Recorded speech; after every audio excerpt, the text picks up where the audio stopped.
un nom qui sauve toutes choses. Il y a un nom pour ça les cœurs brisés. Il y a un nom qui détruit la dépression.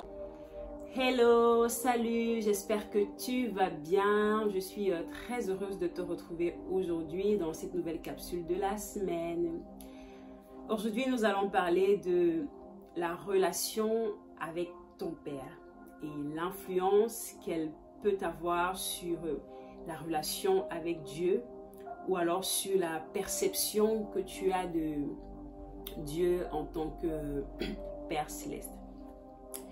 Donc, quand on est enfant, notre père, notre papa, c'est la figure de référence. C'est une figure de référence, c'est l'autorité, c'est celui qui nous protège, il représente la sécurité.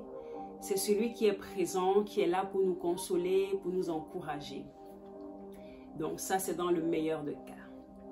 Mais il arrive que les choses ne se passent pas toujours comme ça. On n'a pas toujours ce père qui est bienveillant, qui est attentionné, qui se soucie de nous, qui prend soin de nous, qui nous dit chaque jour qu'il nous aime et qui nous montre qu'il nous aime. Donc il peut avoir des expériences négatives, des expériences douloureuses qui vont venir déformer la perception qu'on a de Dieu en tant que père. Alors imagine-toi, tu as eu un papa qui est un papa qu'on va appeler un père accusateur. Donc qui est tout le temps en train de pointer du doigt tes fautes, tes manquements, ce que tu n'as pas fait ou ce que tu as mal fait. Alors imagine tout le temps c'est ce qu'il fait. Même si peut-être derrière cela, il veut peut-être t'encourager, il veut te pousser à te surpasser, mais toi tu ne perçois pas ça comme ça. Toi ça laisse plutôt des blessures en toi, ça crée peut-être un manque de confiance, tu te demandes mais finalement qui tu es. Et donc tu as ce père qui est très accusateur, qui est très axé sur tes fautes et tes manquements. Donc du coup quand tu grandis, tu auras l'impression peut-être que Dieu en tant que père, c'est celui-là qui est tout le temps en train de regarder à tes péchés, à ce que tu as fait, à ce que tu n'as pas fait. Donc tu vois Dieu comme cet être-là qui, voilà, il n'a que, tout ce qui l'intéresse, c'est tes péchés. Et donc, si tu as cette perception de Dieu, justement, tu passes à côté. Parce que ce n'est pas ce que Dieu est en réalité. C'est vrai, la Bible dit que Dieu hait le péché. Il dit que c'est le péché qui nous sépare de lui. Mais Dieu est un Dieu miséricordieux. C'est un Dieu qui pardonne. C'est un Dieu qui nous aime.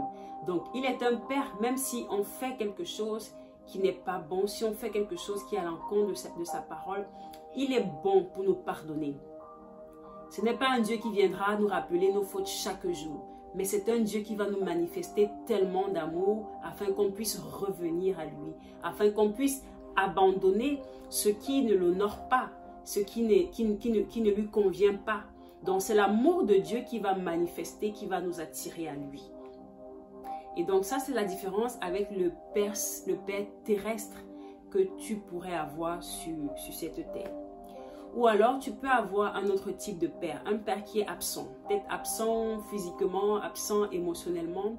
Il ne tient pas trop compte de tes besoins. Il te dit qu'il t'aime, ou tu sais qu'il t'aime, mais tu ne le vois pas. Il ne manifeste pas cela. Donc, tu auras peut-être la perception que Dieu, c'est un Dieu qui est là dans le ciel, qui s'occupe que de ses affaires dans le ciel. Il ne s'intéresse pas à tes problèmes, à ce que tu peux ressentir. Il ne s'intéresse pas à tes besoins. C'est un Dieu qui est distant. Pourquoi? Parce que tu as eu comme référence un père biologique qui est absent émotionnellement, qui est là sans être là, qui peut-être se limite à te donner à manger, à te payer les études, et puis ça s'arrête là. Mais Dieu, ce n'est pas le cas une fois de plus. Dieu est un Père qui s'intéresse à tout. Dieu, c'est un Père qui tient compte de nos besoins. Dieu, c'est un Père qui est capable d'aller dans les profondeurs parce qu'il veut qu'on aille bien. Il veut qu'on soit heureux. Et donc, c'est ça la différence avec le Père biologique et le Père céleste. Dieu qui est un Dieu amour, qui est un Dieu qui nous manifeste de manière inconditionnelle son amour. Parce que personne ne l'a mérité, mais il nous a aimé le premier, il t'a aimé le premier. Il t'a aimé avant même que tu ne sois conçu. Dieu t'aimait déjà, il m'aimait déjà. Alors, c'est vrai que si on a vécu une expérience négative avec notre père biologique, cela peut déformer la vision qu'on a ou qu'on aura de Dieu. Mais j'ai envie de te dire que les choses peuvent se rétablir. Les choses peuvent se restaurer. Dieu est capable de restaurer. Dieu est capable de se montrer à toi comme ce Dieu parfait, comme ce Dieu aimant. Afin que tu saches que si avec ton père biologique, les choses ne se sont pas bien passées, parce que ton père biologique, il a ses limites, il a ses faiblesses. Lui, Dieu, il est un père parfait. Il est un père responsable qui est capable de t'aimer, qui est capable de t'aimer comme il le faut, comme il se doit, parce que c'est lui qui t'a créé. C'est lui, il sait comment t'aimer. Il te connaît. Il connaît les choses cachées dans ta vie. Il connaît les choses que peut-être ton père biologique, lui, il ne sait pas. Comme un papa qui est là, non seulement il te protège, non seulement il est présent, mais il tient compte de tous tes besoins. Il s'intéresse à tout, à ce que tu fais, à comment tu vis. Il te tient par la main, il te conduit, il t'enseigne. Alors, si tu n'as pas eu ce père modèle, ce père exemplaire, sache que tu peux aujourd'hui avoir un père parfait, un père miséricordieux, un père responsable qui est Dieu. Mais c'est à toi d'accepter cet amour-là. C'est à toi d'accepter l'amour de Dieu afin qu'à partir d'aujourd'hui, que tu puisses vivre cette relation avec Dieu. La Bible dit ceci, que Dieu a tant aimé le monde qu'il a donné son Fils unique afin que quiconque croit en lui ne périsse point mais qu'il ait la vie éternelle. Oui, Dieu t'a tant aimé. Dieu m'a tant aimé qu'il a donné. Parce que Dieu, quand il aime, il donne. Il a donné son Fils unique. Peut-être tu ne le connais pas encore. Peut-être tu ne l'as pas encore rencontré, ce Dieu-là. Aujourd'hui, il te dit qu'il t'aime. Aujourd'hui, il te dit qu'il veut te sauver. Il veut avoir cette relation de père et de fils, de père et fille avec toi.